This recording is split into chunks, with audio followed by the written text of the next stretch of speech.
Welcome to today's episode. This is all about self-regulation tools. And I think this is a really important podcast episode, especially because how many of these tools have not only helped me, they've helped me be a better parent, and that my kids are really the inspiration for this episode. They both have benefited from it, but I am going to dedicate this episode for my son, Thomas. I love the energy he brings, and I love that he's been able to take these tools and really be able to get to a point where he can allow his emotions to come through, regulate them in a way that feels healthier, and that he can kind of come out it on the other side. And I'll just say that in the sense of it's not always that easy. It's not always that perfect as a parent, as me going through an emotional regulation. But I think if we can just honor ourselves when we're going through these emotional waves, find a tool to help us through it, we can all kind of come out on the other side kind of better and learn from what we learned in that moment and maybe how to go forward with it. I hope you enjoy this episode. I think that no matter where you're at in life, there will be something in here that will benefit you. And it's having that discernment of what you need and being able to listen within. And so if something's speaking to you, give it a shot and leave room for something to change along the way, because we are meant to grow and need different tools to support us through life. Some of these things I've tried, some of them I'm just bringing to light and talking about it. If you have any other suggestions, I would love if you email me. I love talking about these topics, or even if you are a healing practitioner and feels deeply about something that I didn't suggest, I'd love to hear from you. I think this is going to be a very insightful episode, and I will see you on the other side. Welcome to Floativity, a place to inspire and empower beings to embrace self-love and self-development for an achievable balance of productivity. I share different ways to come back to your intuition through spirituality, self-care, human design, cycle planning, wellness, and everything in between. Thank you so much for joining me this week. If this is your first time, welcome. And if you've been here with me before, thank you so much for coming back. I'm so excited to join you in this journey as we learn together. Welcome to the episode about self-regulation tools. So with this one being dedicated to my son, Thomas, I wanted to start with breathwork. And while that was not my first tool I tried, it is the one that I feel like has the biggest impact on me and my children. Just a few tips in breathwork. One, it's making sure that you're in a safe place before you try anything. And I'm not going through any breathwork practices. While I have done a lot of breathwork, I understand the concepts. I am not a trained facilitator, so I'm not going to be walking you through an exercise. But I am going to tell you some tips that I use with my kids that have really helped. One of them is, if you're on YouTube with me, is having your hands open like a high five. And I tell my son to smell the flowers. And we're going to pretend our fingers are flowers. And we're going to breathe in. And then I tell him that my fingers are candles and he needs to blow them out. And so then he will blow them out. And so that gives him to be able to focus on something right in front of him instead of that overwhelmed emotion. And so it brings the focus in on my hands. Another one that works really great with kids is kind of breathe in, out when you go down. Breathe in up to the top of the finger, out, down to the bottom of the finger. Up to the top of the finger, down. And so you're ultimately tracing your hand with your finger. And when you go up, you breathe in. And when you go down, you breathe out. And so those are just two little simple breathing tricks to get them focused on something that they have control over. Because a lot of times when they're getting angry or mad or sad, they're feeling out of control. And so giving them a tool to give them the focus and knowing that they have the control to do that has been super helpful. Now, getting into the deeper ideas of breath work, I actually use an app that I am a part of. It is called Awaken Breathwork. And so I'm a part of their community. They have a great app that's really easy to work through. There are breathwork practitioners that you can probably find on YouTube for free options. And so breathwork is something that I dabbled in for free for a very long time. And then I had the opportunity to be a part of not only a breathwork community, but other ones, and I'll get into them in a minute. But it was a way that I could have holistically a few different support systems. And so there was a bundle that I was able to be a part of. When I saw that opportunity, I knew it was the right thing. And it's what I needed in my life now to get a better understanding of breath work. And so it's understanding that there's really two different types of breath work. I am not someone who is well versed in this, but the two that I am aware of is one where you kind of slow down and you bring your nervous system down. And then there's another type of breath work that kind of ramps up and gets your energetic flow going. And so knowing that there's actually a few different types of breath work that can support you in different scenarios. The benefits of breath work, there's a lot. Knowing that if you're someone that can't meditate, I would highly recommend breath work because it gives you something to specifically focus on. And so it's knowing that it can help with an anti-inflammatory effect. It can help elevate your mood. When you begin this relationship with breath work, you can have better sleep and more deep sleep. There is a reduction of PTSD and feelings of trauma. It actually helps move those things that are stuck in your body when you get that momentum, that energetic momentum going. It can help better your immune system. It can release stress hormones from your body, and it can even help with respiratory function. It can help with mood disorders like depression and anxiety. It can create an uptick in mental focus. It can decrease addictive behaviors, and it can bring a better outlook on life because you're not really like holding everything in. You're giving a release from these things that you're holding in your body. And so I wanted to bring breath work up first because I think a lot of people go to meditation and journaling. And sometimes I feel like when someone has an overactive mind, they have a hard thing with those ideas. And so breath work, I think, is that, big piece for someone who has a hard time focusing on meditation. The reason I got into breath work so much was because I always had a deviated septum, and I decided this was the year to get it fixed, and I'm thoroughly thankful I did. My breathing was terrible. I was always getting sick, and there were so many aspects to it. And so ultimately before, I would breathe and this nostril would collapse. I just didn't have the airflow for it. And so in the process of going through the steps of the surgery and stuff, I was reading a book that was for breath work and just reading the mental effects, the gut effects, all these things on when our breathing isn't right. And so I was just thinking I've always hated being a mouth breather. It's been one of my least favorite attributes of myself. And that was a big drive for me to get the surgery. And however someone feels about that, fine. But I could feel a difference almost immediately. And so I'm grateful that I did that.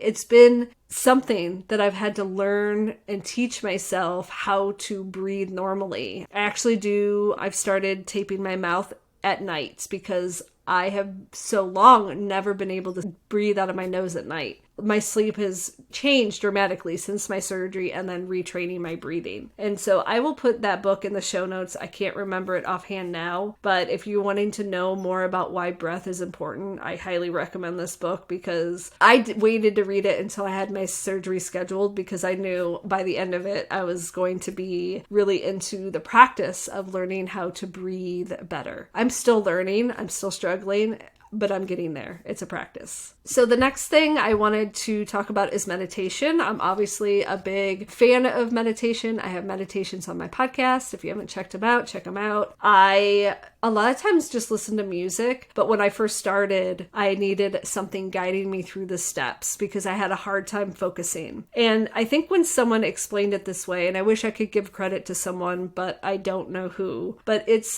think of your thoughts as a cloud. And that they're going to come in, but your goal is to let them pass by and let them go. Not hold on to why did this thought come through, why I'm going to hold on to it. It's the ability to let your thoughts come forth, but then to let them kind of move on and move to the next thing. And then there will be another thought. And it's not getting tied to the thoughts. It's kind of letting them kind of pop in and slide out and pop in and slide out. The benefits of meditation, it's a great way to manage stress. It's increasing in self-awareness. It's helping being focused on the present. The benefits for me, I was able to see situations I didn't think were possible in my life that I would see in my meditations. and then realize when I see it, it means it's a possibility. And so many times where I see something that's possible, I get the confirmation in my body that it's possible for me, and that it gives me the go ahead to work towards it. And so meditation has hands down been the best tool for me to really work towards my dreams and goals, because when I see something in my meditation, I have proof that those things have come forth. And so when you see this momentum, you're like, why wouldn't I? Why wouldn't I sit with myself and be able to see the possibilities of this future I'm building? And then when I sit and spend this time with myself, I get the answers on how to take action on that. And that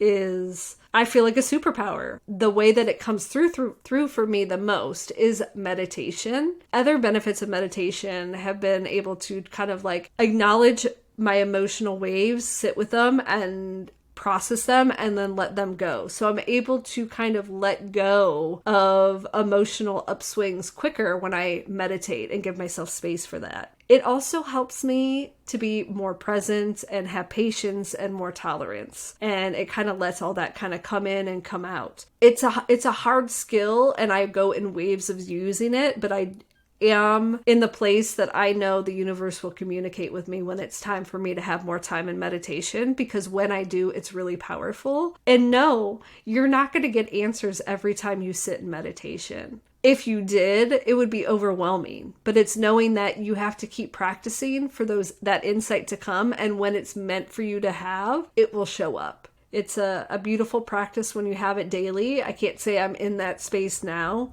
but meditation has been the single-handed most thing that has probably improved my health and my regulation of my emotions. As for resources for meditation, I have other meditations on my podcast. If there's a specific meditation that you would love to hear, I would love if you emailed me, because I always love suggestions on that. You can find other ones too on YouTube. There's so many free meditations for you to use. And to be honest, a lot of times I do listen to music when I meditate. I am at a place where I try to have more space for my insight to come through rather than someone walking me through it. But that's not always the case. Guided meditations have been super helpful for me as well. So be open to either or guided or music and see which one speaks to you.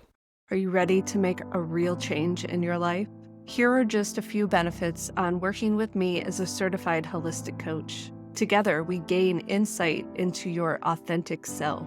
We explore your design with modalities like human design, psychovitality, and astrology. And you'll gain a deeper understanding of your unique strengths, challenges, and your purpose in life. Together, we work on improving relationships. Understanding your own design helps you communicate more effectively with other people, build stronger relationships, and have more fulfilling connections around you. We increase your productivity. By aligning your work with your natural rhythms and your strengths, you'll be able to work smarter and not harder, achieve your goals, and live with a greater ease in your life. We work together on reducing stress and overwhelm. By working with me, you'll learn how to manage your energy, reduce stress, and cultivate more balance in your life. We work on a more authentic life. When you're aligned with your unique design, you'll feel more confident, empowered, and fulfilled in every area of your life. Those are the benefits with working with me. As a certified intuitive life coach, my focus is not telling people about their human design, psychovitality, or even astrology. Instead, my role is to help you discover and align with your desires and take aligned action based on how you operate. It is time for you to look within at how powerful you are and welcome your intuitive intelligence. If you want to work with me, head to karadempsey.com/offerings.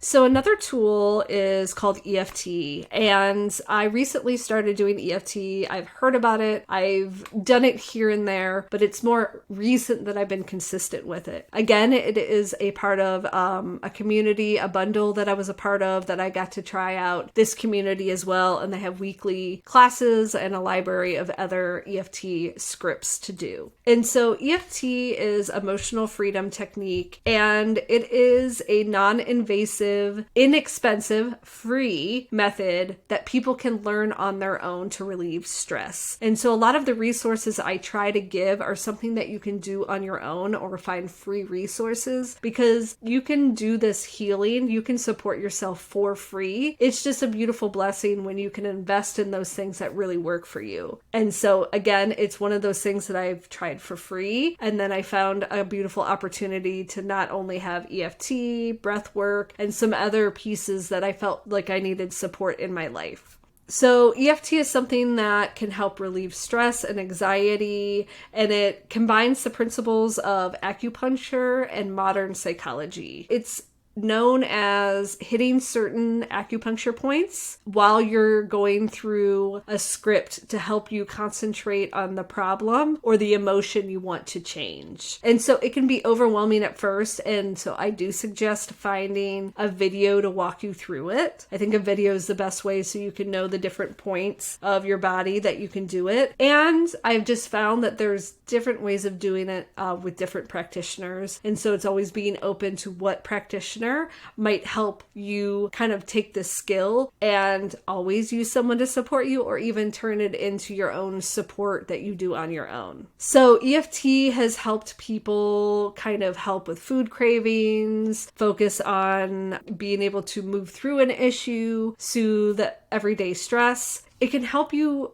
focus your mood. And so when you're having a hard time focusing, there's scripts that can help you kind of get focused on the things that you want. And so there's so many benefits that it can help someone who's gone through trauma. And it's a great way, again, for someone that is really trying to work through their issues they're having in a way that is being present with themselves, and they're actually doing something while doing it. So it's a great way if meditation doesn't speak to you or breathwork doesn't speak to you. EFT is also a great way because it is interactive. So another tool that is huge in my toolbox is being in nature. And so this is a big one for those who don't like meditation, they don't like breathwork, and they just being outside is something that can improve your mood. It can help you to meet new people if you want to get out and meet people. It's being more active and moving your body. It improves your health. There's been so many studies on how nature is like therapy. Like they have been able to do studies, and I'm not going to go into it,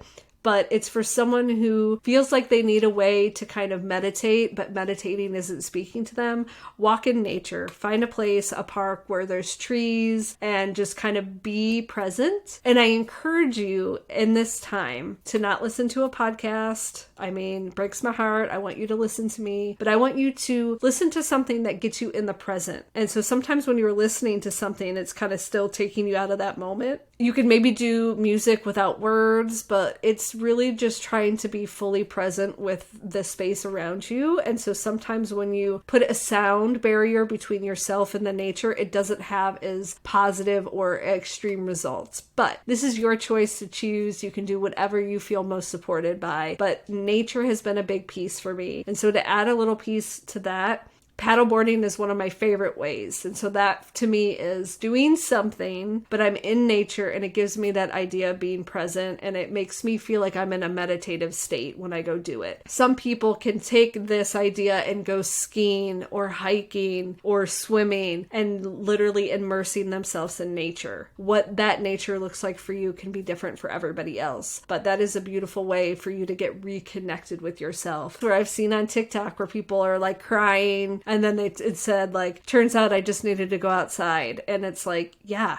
yes. Like, think about it. Like, if we keep ourselves inside all day, you know, like we need that sunlight. We need that fresh air from the trees. I think either way, everybody should try and get outside more often than they probably are now, than what it was like without all this technology and working from home and all that stuff. And so I say that in a sense that I have to remind myself daily to get outside, and I love nature. That's one I feel like everybody should put on their list of things. And then another one that I know is a big practice from a lot of people is journaling. Journaling, I think, just helps you kind of rationalize your thoughts, get everything out, and being able to acknowledge what you felt in that day. That reflection piece is going to help you make better decisions tomorrow. Because if you did something that didn't sit right with you and you not reflect on it, you're going to keep self-sabotaging. Journaling is going to help you kind of be accountable for your actions. You are in charge of like those things that you need to move forward. And so it's just having that like self-reflection piece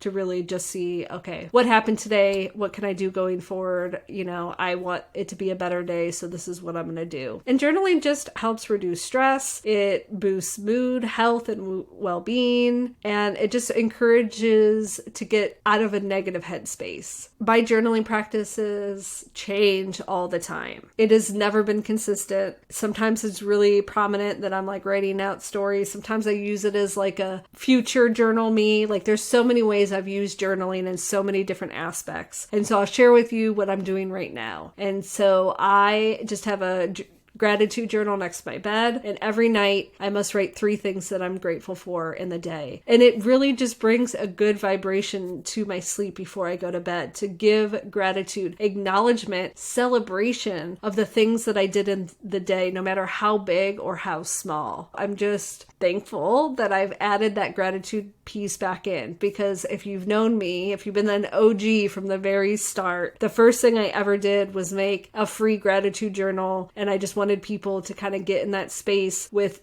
you know, a pandemic happening. Let's get grateful. Let's think about our things that we're grateful for, because it's so easy to complain about the little things throughout the day. But if we can hold on to that gratitude piece, it's huge. Some other things that can help you, I'm not going to go into a long overdrawn view of these, but just some other ones that can be very helpful depending on where you're at. And that's music. Listening to like solfeggio frequencies is a big piece of my daily routine. It really helps relax me. I've done healing and body work where people have done energy. I've done it virtual and I've done it in person, and they've been super helpful in that energetic presence that I was maybe stuck in, and that energy was kind of holding me down. There's a lot to be said about energy work, and if you're someone that is apprehensive, I just hope that you open up, maybe try it, or have an opportunity come through for you to give it a shot. I know some other things that I haven't done consistently, but like a cold plunge or a cold shower. I've done it here or there where I put cold before I get out of the shower, and it's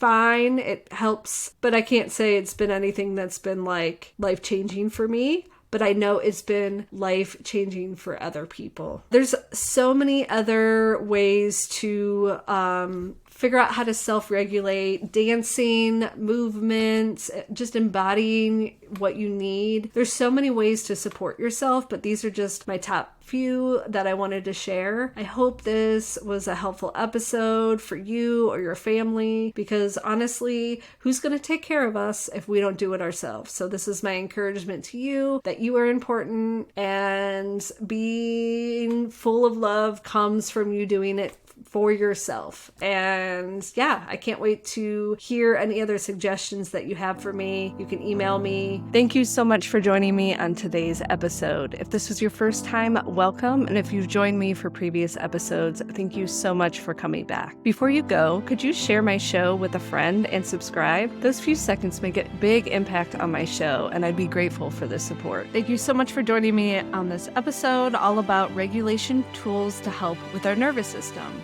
If you want to learn more about the links mentioned, check out the show notes at karadempsey.com/60. Thank you so much for being here, and we'll chat soon.